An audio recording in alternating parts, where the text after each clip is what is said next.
आमच्याकडे आपला म्हणजे आपल्या हिंदू धर्माप्रमाणे इथे साजरा केला जातो आणि तो कार्यक्रम असतो त्याला रात्रीचा कार्यक्रम म्हणतात, म्हणजे ते रात्र जागवणे. तो रात्र जागवण्याचा कार्यक्रम असतो. तो साधारणतः आमच्या या पेवंडी पडगा शहापूर या एरियामध्ये एक भोती म्हणतात त्याला, नाही तो प्रबोधन नाही म्हणतात, तो एक व्याख्यान देत असतो. गरुड पुराण, शिवपुराण, म्हणजे ह्या सत्य गोष्टी नसतात पण त्या तात्विक गोष्टी असतात, त्याच्यावर त्या आधारित त्या गोष्टी सांगत असतात. आणि मग आपले जुनी लोक असतात ते विचार ते घेत असतात. सत्य त्यांना काय माहीत नसतं आणि त्याच गोष्टी ते सत्य समजून त्या गोष्टी चालत असतात. तर असं तो कार्यक्रम आमच्या इथे होत असतो. तर माझा छोटा भाऊ कमलाकर आहे, त्यांनी तर आईची खूप सेवा केलेली आहे.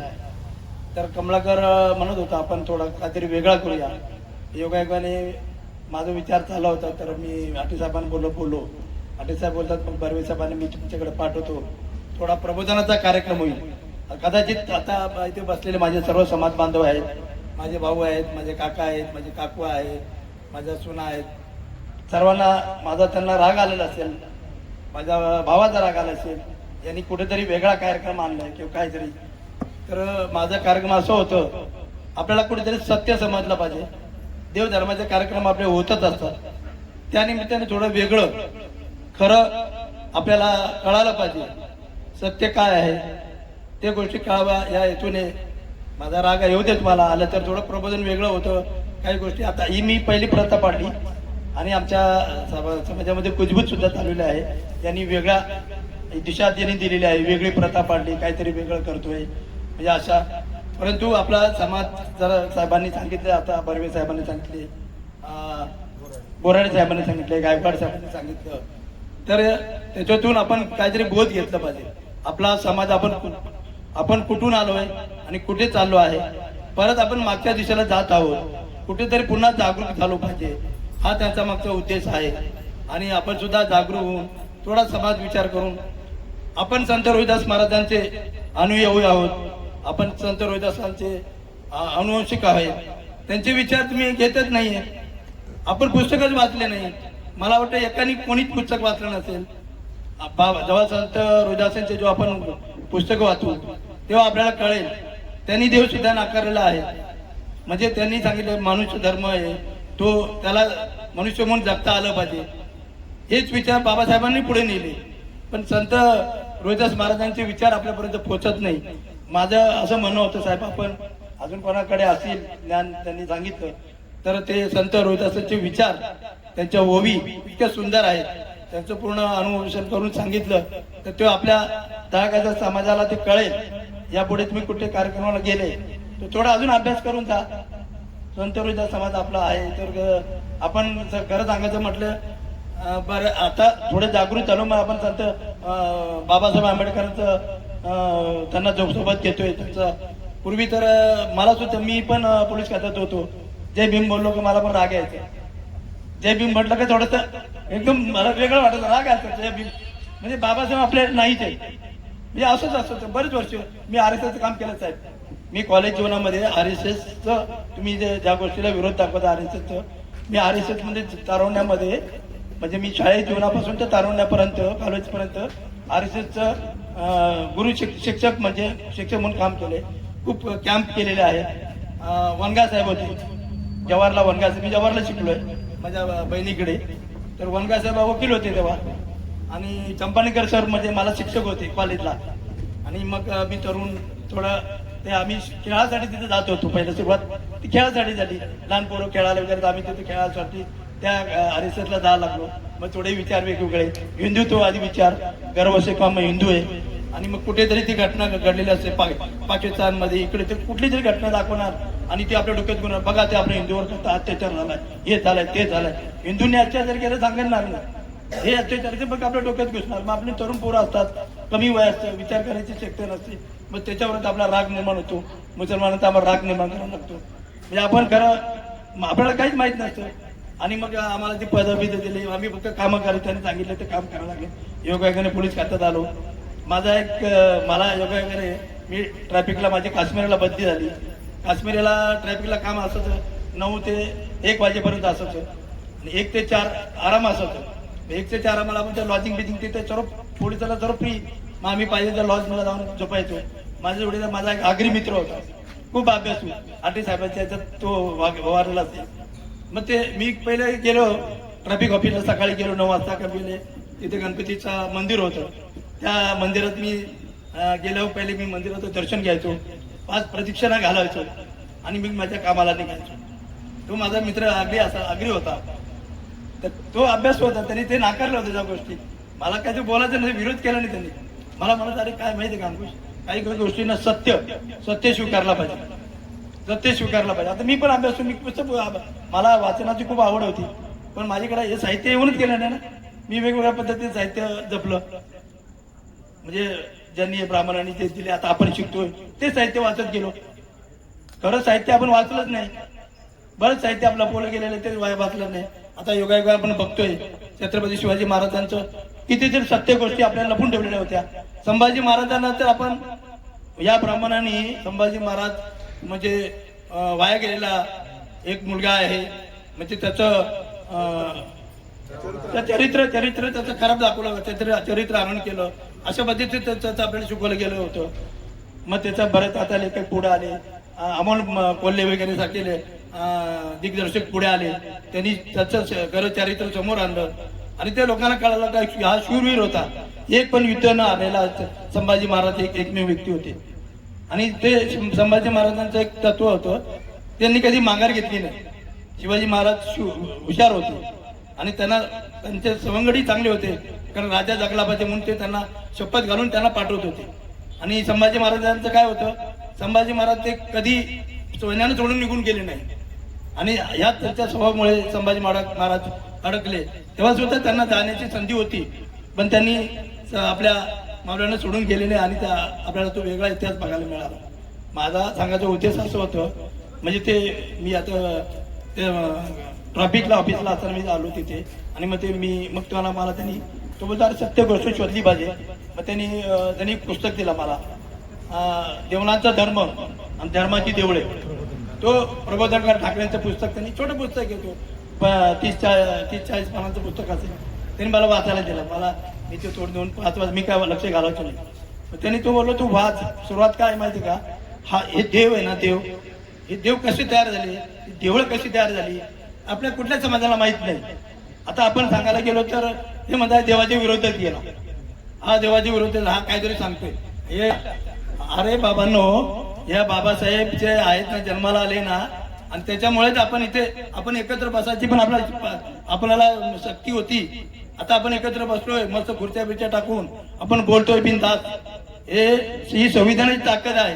नाही तर आतापर्यंत आपले त्यांचे पोलीस आले असते ना, आपल्याला डांबून टाकला असता. हे स्वातंत्र्य ह्या दिले ना, हे आपल्या बाबासाहेबांनी दिले. आपल्याला 1 रुपया सुद्धा जमवण्याचा अधिकार नव्हता, म्हणजे संपत्ती जमवण्याचा अधिकार कुठल्याच शूद्रांना नव्हतं. आता आपल्याकडे भरपूर संपत्ती आहे, स्वतःचं घर आहे, स्वतःच्या गाड्या आहेत, भरपूर प्रॉपर्टी प्रत्येकाकडे. म्हणजे किती गरीब असू त्याला स्वतःचं घर आहे. आपल्याला पूर्वी आपल्याला स्वतःचं घर नव्हता. आपण कुठेही 100 रुपये त्याला मोठी गोष्ट आहे, आपण तिथे 10 रुपये सुद्धा जमवू शकत नव्हतो. म्हणजे थोडक्यात पैसे जमवण्याचा आपल्याला अधिकारच नव्हता. आपल्याला काहीच माहित नाही, आपण बघतच नाही. आता मी शिकलोय, आमच्याकडे पैसा आलाय, हे आलाय, ते आलाय, हा आता काहीतरी सांगतोय देवानी जन्म दिलाय, हे दिलाय, ते दिलाय. देव आहे, आम्ही देव नाकारत नाही. अस्तित्व, ज्याला अस्तित्व आहे ना, त्याला आम्ही देव म्हणतोय. ही सृष्टी आहे ना, या सृष्टीने या जन्माला घातलेलं आपल्याला. आणि देवाला आकार उकार नाही, या संतांनी सांगून गेलेले. संत ज्ञानेश्वरांनी आपल्याला सांगितलेलं आहे, संत गाडगेबाबांनी सांगितलेलं आहे. या संतांनी आपल्याला भरपूर काय सांगितलंय, परंतु संतांना आपण घेतोय कुठे. संत गाडगेबाबांनी नाशिकला कीर्तन करत होते. तुम्हाला एक उदाहरण देतो, का कंटाळा आला तर सांगतो. सत्य उदाहरण आहे. संत गाडगेबाबा महाराज गंगेवर म्हणजे नाशिकची गंगा देवस्थान, तिथे जास्त प्रबोधन करायचे. आता ते प्रबोधन करायचे, बऱ्यापैकी लोक त्यांच्या प्रबोधनाला भुला लागले, लोकांना कळा लागले, लोक गर्दी करू लागले त्या व्याख्यानाला. परंतु लोकांनी पायंडा सोडला नव्हता. नाशिकला लोक सर्व ते अस्थि विसर्जनसाठी जायचे आणि त्या भटाला दान द्यायचे. भट तिथं श्रीमंत होत गेले, हॉलचे हॉल त्यांचे मोठे. ते गाडीबाब बघायचं काय बदल होत लोकांमध्ये बदल होत नाही. मी एवढा व्याख्यान करतो, लोक हो करतो, ऐकतात, गर्दी करतात, पण बदल होत नाही. गाडगेबाबाने एक दिवस विचार केला आणि गम्याला घेतला, गम्याला, आणि ते गंगेवर गेले आणि त्या गम्याला पाणी ओता लागले, बाहेर असे ओता लागले. आता बाबांचे सर्व लोक परिचार झाले होते. लोक बाबा हे काय करता? बाबा म्हणायचे माझे आजोबा वारले, त्यांना मी पाणी देतो. पाणी 13 वेळा तुम्ही पाणी देताय ना, तसं मी माझ्या आजोबांना पाणी देतो. अरे बाबा ते बोलत, बाबा आता कुठं पाणी, तुझे बाबा आजोबा कुठे वारले? हे म्हणते माझे 3 कोसावर आहेत. 3 कोस म्हणजे साधारणतः 5 किलोमीटर. माझे आजोबा 3 कोसावर जातं घर, ते वारले, तिथे त्यांना मी पाणी देतो. मग ते बाबा पाणी पोचेल का? बाबा म्हणजे बघू प्रवृत्ती करतो मी. असं ते 4-5 दिवस त्यांनी ते सतत केलं. लोक त्यांना असायचे, नाव ठेवायचे. लोक बोलायचे, बाबासाहेब बाबा तुम्ही प्रबोधन करताना हे काय अनाडसारखी गोष्टी करताय? बाबांनी काय उत्तर दिलं नाही. 1 आठवडा जाऊ दिलं. बरेच लोकांनी त्यांना नावं ठेवली.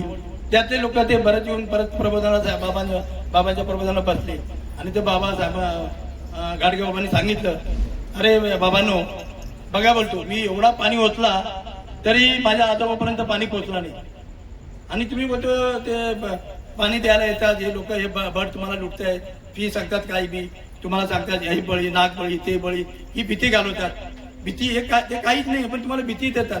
आणि मग तुम्ही त्याला घाबरताय आणि ते विधी करतायत आणि पाणी देताय. पाणी द्यायचं म्हणजे काय? तुम्ही त्या मेलेल्या माणसाला पाणी देऊन पाणी पोचणार आहे का? तुम्ही म्हणता आकाशात गेला, तो आकाशात विकत जात नाही, तो मातीत जातो. पण आपण म्हटलो होतं आहे तो गेला आकाशात, तो आकाशात गेला, मग तो आकाशात पाणी पोचेल का? हा ज्ञान तिथे गाडगे बाबांनी ते सांगितलेलं आहे, आपण घेतलंच नाही. आता गाडगे संत बाबांना आपण खूप मानतो, फक्त ऐकू नये म्हणजे ज्ञान घेतलं कुठे? संत तुकाराम महाराजांनी एवढा, त्यांच्याकडे एवढी प्रॉपर्टी होती, ते सावकार होते, त्यांनी सर्वांचं कर्ज माफ केलं, त्यांनी प्रबोधन केलं, त्यांची संपत्ती घालवली आणि त्यांनी शिक्षण दिलं, भरपूर शिकवलं लोकांना, अंधश्रद्धापासून वेगळं व्हा. पण आपण काहीच घेत नाही. म्हणजे आपण काय घेतलं?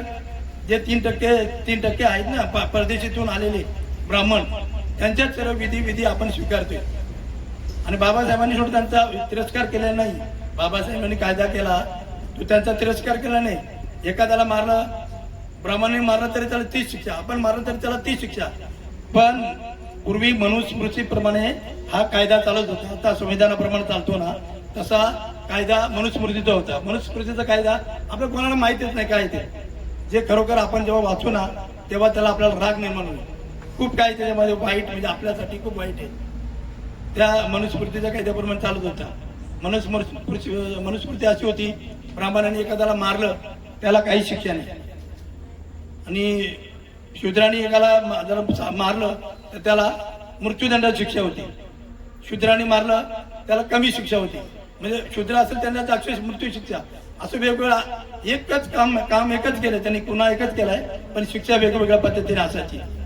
तसे बाबासाहेबांच्या कायद्यामध्ये नाही. ज्यांनी गुन्हा केला तर सर्वांना, कुठल्याही धर्माचा असो, जातीचा असो, त्याला एकच शिक्षा आहे. म्हणून माझी सर्वांना विनंती आहे, आता माझे भाऊ चर्मकार समाजाचे अध्यक्षच आहे, माझे मोठे भाऊ असू दे, त्यांच्या विचाराचे आहे. आता 12 वाजता आपण आईची पूजा वगैरे घेऊ. तर ते त्यांचं म्हणणं काल असं होतं, आम्ही परवाची गप्पा मारत बसलो, तर बाबासाहेबांनी सुद्धा म्हणजे रामाचं मंदिरासाठी, काळा मंदिराची सत्याग्रह केलं, काळाराम मंदिरासाठी केलं. कशासाठी केलं? मग मंदिरात देव पूजला नाही त्यांनी, तर त्यांनी देव पूजलं नाही. त्यांना देवाचा विरोध होता, परंतु जातीयवाद संपवायचा होता. जातीयवाद, तो जातीयवाद संपवण्यासाठी, समाजासाठी त्यांना येणं गरजेचं होतं. माझा काही समाज आहे ना, तो देवाला मानतो, तर मग तुम्ही त्याला दर्शन का घेऊन देत नाही? मग तो जातीय समाज तो दूर करण्यासाठी त्यांना मान्य नव्हतं. बाबासाहेबांना त्यांचं म्हणणं होतं की चला देवासाठी करतात, पण बाबासाहेबांनी समाजासाठी केलं का? तर त्याला सुद्धा अधिकार आहे, त्यांनी दर्शन घ्यायचा अधिकार त्याला आहे. भले तो मी मानत नसेल, तो मानतो, त्याला दर्शन घ्यायला पाहिजे. आणि त्या समाजासाठी त्यांनी सर्वांना समभाव होण्यासाठी त्यांनी केलेले ते. त्यांना काय त्यांनी ते देव मानत नाही ना. आणि त्यांनी हे पण सांगितलं आपल्याला, देव मानू नका, अभ्यास करा, एक संघटित व्हा, संघर्ष करा. ते करतच नाही आपण. जरा बोला. दादा बरोबर आहे, आंबेडकरांनी काळाराम मंदिरात प्रवेश तर आम्हाला भजण्यासाठी केला. बाबासाहेबांना म्हणायचं होतं, मी हिंदू आहे, तुम्ही हिंदू आहात, पण मला काळाराम मंदिरात का जाऊ देत नाही? मला काळाराम मंदिरात का जाऊ देत नाही? माणूस पण सिद्ध करण्यासाठी काळाराम मंदिराचा सत्याग्रह केलं. पाण्याचा जो महाडचा संग्राम आहे तो देखील असाच आहे. महाडचा जो संघर्ष आहे तो देखील असाच आहे. आमच्या ठाण्यामध्ये त्यावेळेला आज 10-12 तलाव आहे, त्यावेळेला जास्त होते. मुंबईमध्ये देखील 40-42 तलाव होते. महाडचा जो तलाव आहे, गोड्या पाण्याचा जो तलाव आहे, तसे इथे होते. डॉक्टर आंबेडकर दादरला राहत होते, बीपीटी चाळीत राहत होते. मुंबईमध्ये आंबेडकर राहत होते. आंबेडकरांना पाण्याचा संघर्ष मुंबईमधल्या एखाद्या तळ्यात करता आला असता. त्यांनी महाड का निवडलं? आणि तो पिण्याच्या पाण्यासाठी संघर्ष केला हे जरी असलं तरी माणूस पण सिद्ध करण्यासाठी केलाय. तिथं कुत्रे पाणी पित होते, डुकरं पाणी पित होते, जनावर पाणी पित होते, आणि तिथे अस्पृश्यांना पाणी प्यायला मज्जा होता. माणूस पण सिद्ध करण्यासाठी आम्ही देखील माणसं आहोत. काळाराम मंदिराचा प्रवेश देखील त्याच प्रकारे केलेला आहे. आणि दुसरी गोष्ट बारकाईने जर पाहिली तर परिषदेत दाखवायचं होतं, त्यामध्ये ह्या सगळ्या गोलमेज परिषदेमध्ये दाखवायचं होतं की आम्ही माणसं आहोत, आणि आम्ही माणसं असून आम्हाला माणूस पण इथे नाकारलेलं आहे. दुसरं असं, छत्रपती शिवराय त्यांनी उभा महाराष्ट्र राखला, हिंदवी स्वराज्य स्थापन केलं. या शिवाजी महाराजांनी हिंदवी स्वराज्य स्थापन करण्यासाठी राज्याभिषेक करावा लागला. पण या ब्राह्मणशाहीने तू शूद्र आहेस, तू राजा होऊ शकत नाही, नाकारलं. राज्याभिषेक नाकारला. ही गोष्ट तरी तुम्ही ऐकली असेल. या महाराष्ट्रातल्या ब्राह्मणाने हे नाकारलं. मग काशीहून गागा भट्ट बोलावे लागले आणि त्यांनी राज्याभिषेक केला. पण तो राज्याभिषेक केला तो अत्यंत वाईट पद्धतीने केला. डाव्या पायाच्या अंगठ्याने तिलक लावला. हे काही लेखकांनी लिहून ठेवलेलं आहे. आणि राज्याभिषेक झाल्यानंतर 15व्या दिवशी जिजामाता निवर्तल्या. माझ्या शूरपुत्राचा एवढा अपमान, आणि त्या गेल्या. आणि डॉक्टर बाबासाहेब आंबेडकरांनी महाडच्याच पायथ्याशी मनुस्मृती जाळली. ज्या मनुस्मृतीने शिवाजी महाराजाला, ब्राह्मणाने शिवाजी महाराजाला शूद्र घोषित केलं, त्याच मनुस्मृतीच्या रायगडाच्या पायथ्याने डॉक्टर आंबेडकरांनी त्या मनुस्मृतीला आग लावली, जाळून टाकली. म्हणजेच खरा बदला कोणी घेतला शिवाजी महाराजांच्या या अपमानाचा? तर डॉक्टर बाबासाहेब आंबेडकरांनी. तुम्ही म्हणता की काळाराम मंदिरात नक्कीच आग्रह केला त्यांनी, आम्हाला जाऊ दे, आम्ही हिंदू आहोत. आणि 1935ला येवल्याच्या सभेमध्ये डॉक्टर आंबेडकरांनी प्रतिज्ञा केली, मी जन्माला हिंदू म्हणून आलो असलो तरी ते माझ्या हातात नव्हतं, मरताना मात्र मी हिंदू म्हणून मरणार नाही. आणि बुद्ध धर्म, बौद्ध धर्म, बऱ्याच लोकांनी म्हटले बौद्ध झाला की तो महार झाला वगैरे असं. पण गौतम बुद्ध हे राजघराण्यातले होते. आज ते शाक्य घराणा ओबीसी मध्ये आहे. ज्या जातीय प्रतिवारीमध्ये प्रवर्ग केलाय ओबीसी आहे. आणि शिवाजी महाराज, शाहू महाराज, महात्मा फुले आणि या तोडीत खाली आंबेडकर आहेत. आज तुम्ही शासकीय ऑफिसमध्ये गेलात ना, आता जरा बदल झालाय, पण शासकीय ऑफिसमध्ये या चौघांचे फोटो असतात. म्हणजे मी मगाशी सांगितलं पुरोगामी, तर हे पुरोगामी तो आहे. आंबेडकर हे शेड्यूल कास्ट आहेत. नाही तर आंबेडकरांनी यांचे ओबीसीचे यांचे विचार स्वीकारलेले आहेत. महात्मा फुलेंचं आणि आंबेडकरांचं, महात्मा फुले गेल्यानंतर जन्म झाला आंबेडकरांचा. महात्मा फुले, कबीर महात्मा फुले कबीर यांना गुरु मानलेलं आहे त्यांनी. कारण का त्या काळात ते नव्हते, पण त्यांचं तत्वज्ञान त्यांनी वाचलेलं आहे. महात्मा फुलेंचं कार्य त्यांनी वाचलेलं आहे, अभ्यासलेलं आहे आणि त्या कार्याने प्रेरित होऊन डॉक्टर आंबेडकरांनी हे केलेलं आहे. आज आपण बहुजन लोक फोटो लावतो ना, तर हे या तिघा चौघांचे आपल्या घरात फोटो लावतो आपण. कारण का, आणि खरं तर आमची मंडळी, बरेच मंडळी आमची बुद्धिस्टांपैकी हे लोक त्या ओबीसीच्या काय मागे लागलेत. त्या ओबीसीने तर आमचा छळ केलेला आहे, त्या ओबीसीने तर असं आहे आपलंच बघायचं. पण डॉक्टर आंबेडकरांनी ओबीसी हा मोठा भाऊ म्हटलेला आहे. ज्या वेळेला घटना लिहित होते डॉक्टर आंबेडकर, त्या वेळेला पंजाबराव देशमुख जे अकोल्याचे, ते नेहरूच्या मंत्रिमंडळामध्ये ते खासदार होते, मंत्री होते आणि ते घटना समितीचं काम करत असताना आंबेडकरांना भेटायला गेले ते. आणि ते आंबेडकरांना सांगणार होते की आमच्या समाजासाठी काही करा. आणि ते आत गेल्यानंतर डॉक्टर आंबेडकरांनी आपल्या तिथलच्या PA सांगितलं, नानकचंद रत्तूला, की नानकचंद देशमुख साहेब आलेले आहेत, चहा पाण्याचं बघ. आणि ते सांगायला गेले, तेवढ्यात तो कागद फडफडत होता, पेपरवेट होतं त्याच्यावर. नेमका तो कागद पंजाबराव देशमुखाने हातात घेतला आणि तो पाहिला तर ते 340 कलम होतं. जे 340 कलम आहे, आता जरांगे लढतोय ना, त्यावेळेला डॉक्टर आंबेडकरांनी मराठ्याला ओबीसीचा दर्जा देण्याचं चालवलं होतं. त्याच वेळेला आंबेडकरांना विरोध झाला, पण देशमुखांना वाटत होतं की आमच्या लोकांचं भलं व्हावं. म्हणजे बघा, पंजाबराव देशमुखांच्या डोळ्यातून आसू आली की मी जे सांगायला आलो होतो आंबेडकरांना, ते आंबेडकरांनी अगोदरच लिहिलंय माझ्या समाजासाठी. त्यांनी पोटाच्या खिशातून रुमाल काढला आणि डोळे पुसले.